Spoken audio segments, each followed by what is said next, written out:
West Tigers fans, have you seen the team list? If you have, what are your thoughts right off the bat? We've got the return of Jahream Buller and Samuel Fainu. This is going to be absolutely huge and lethal. I believe that this is the kind of team list that is so tough that it's going to put the Doggies in their place, and they're going to wish that they would have stayed home in their kennels. But before we get into today's video and breaking down the team list and how I think we might actually take the win, my name's Geordie. I'm a diehard West Tigers fan. Normally I'm in a West Tigers studio, but I'm at a family event this weekend, so we are just chilling out in the basement.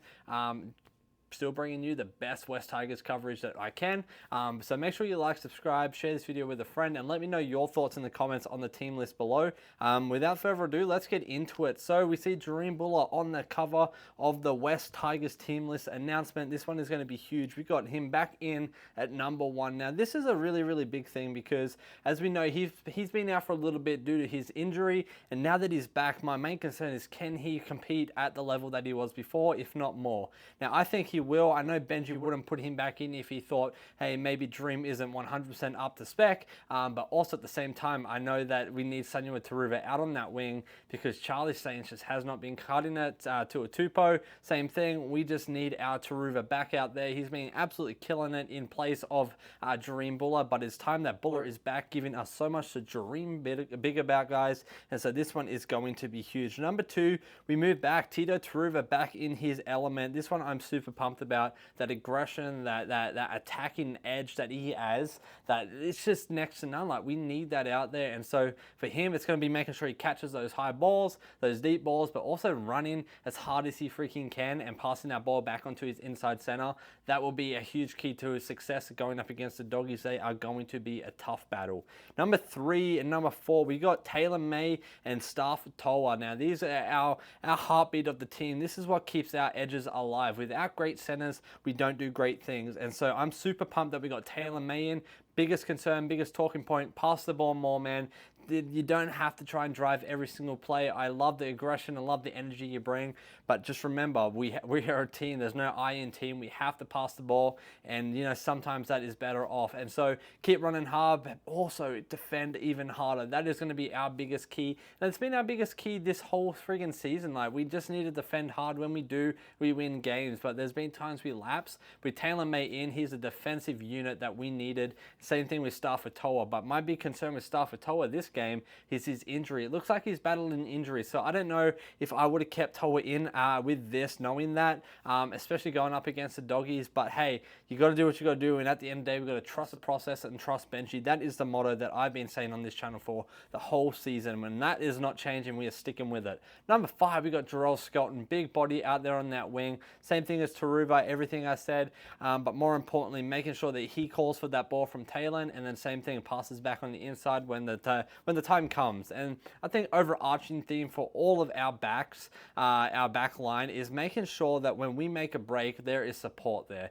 Making sure that we're running. We saw that last game. There was times we made breaks, and there was times we didn't have any support there, and we just need that. Number 6, number 7 is our well-oiled machine. Well, I want to say well-oiled, but our oiled machine. That is Jarome Luai, Latu Fainu.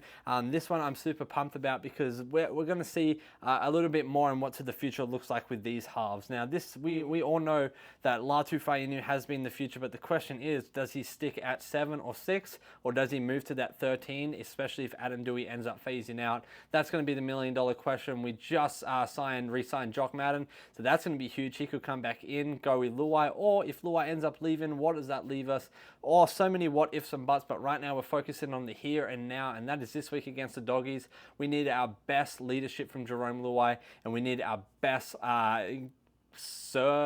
following, whatever you want to call it, for Latu Fainu submission, if you will. Just absolutely run it hard, direct. Jarome Luai lead with so much intent that, you know, the players can't help but just step it up a whole nother level. We've seen that all season, that when you lead the team, Jarome, like, they all step up. Something shifts in the whole team, the whole dynamic shifts, and that's something that we need to keep locking into. So our 1 through 7, absolutely lethal. Probably one of our most lethal backlines that we've seen all season yet. Number 8 is Terrell May. Number 10 is Alex Twile. Huge props to these guys, literally. Like, these are our backbone. These are the guys keeping us going forward, our engine, our chuggers, right? These are the guys that get us those meters, the post-contact meters, the second phase plays. So I want to see lots of offloads. I want to see lots of movement going forward and not backing down. I believe our forward pack can definitely take on the doggies, no problem. But defensively, that's where the big challenge is going to be. And then number 9, we got Appy Coruscant right off on the starting. Last video, I said that I would want Tristan Hope starting, but hey, again, trust Benji, trust the process. Let's see what Appy's got. I love the energy that he brings, but can he keep that the whole 80? That's the real question without slowing down. Number 11, Samuel Fainu. He is back and he is ready to charge. Same thing as always is when you come back from injury, can you perform at the level that you did before, if not more? And if not, why are you here? But Benji has a plan, and I believe that he wouldn't have put him back if he wasn't ready. So I just hope he goes hard and doesn't let his past injury stop him. 12, Alex Seyfarth, man, he is on the starting lineup. This one I'm excited about because he's been one of those guys that have been surprisingly an underdog the last few games. He's been that guy that has stepped up when we needed him, right? He's scored tries, he's got us meters, and he's had some try-saving tackles. That's what we've needed from him all season. Now, why is it just now that it's happening? I don't know. That's a $1 million question. But hey, it's happening, and I'm not going to complain. You know, you're not going to bite the hand of someone who's feeding you, right? So that is someone that I've always loved, Big Red, but just making sure that that consistently shows up and happens going forward. That is what I want from him. And then number 13, our ball-playing lock, Adam Dewey, in our kicker. We needed him, man. Like, we need our kicker. More importantly, we need that big body that can run straight, hard lines in a half style that knows how, that has that forwards, the pack body, and like that's him in a nutshell. So super pumped about him. Just defensively, making sure we're putting on those tackles. I'm going to say that for everyone. Defensively, this is it. Siani Fainu, he's there, man. And same thing, Samuela Latu. These guys, they run so bloody hard. It's just outrageous. So I just want to make sure that we keep that going. And when he comes on, fresh legs, fresh rhythm, fresh tone, fresh energy, everything that he brings is 110% impact, and we need that. We got the return of Big Rolls Royce Hunt. This one is huge because he kind of went MIA for the last like few weeks, and so I'm super pumped that he's back. But as we know, in Cup and the games before that, he just wasn't up to par, man. So Benji must be seeing something in him this past training. So what I want to see is an absolute grind of Royce Hunt, just absolutely flogging those defenders and the attackers non-stop. Like, that's what I want. He is one of those guys that I don't think realizes his potential and hasn't stepped into it yet. So I want him to step into that and just absolutely let loose and just go berserk defensively and on attack as well. I'm calling Royce Hunt to get over the line this weekend, and this is going to be huge. And if he doesn't, he's going to put someone over the line just through a line break that he puts on. Then we got Fonu Apole. He is the same thing, man. We got 4 big boys, really. Our whole bench is what we're talking, that forward pack impact and depth that we needed, right?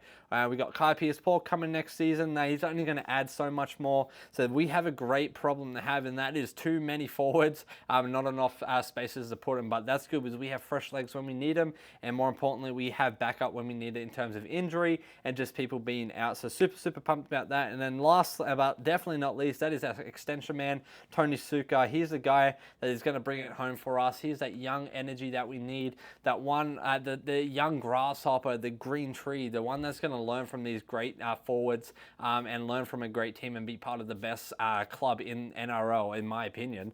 So if you're a Windme West Tigers fan and you're absolutely frothing this team list, make sure you drop a like and a comment below. Who is your favorite player on this team list, and who do you think is getting over that try line first?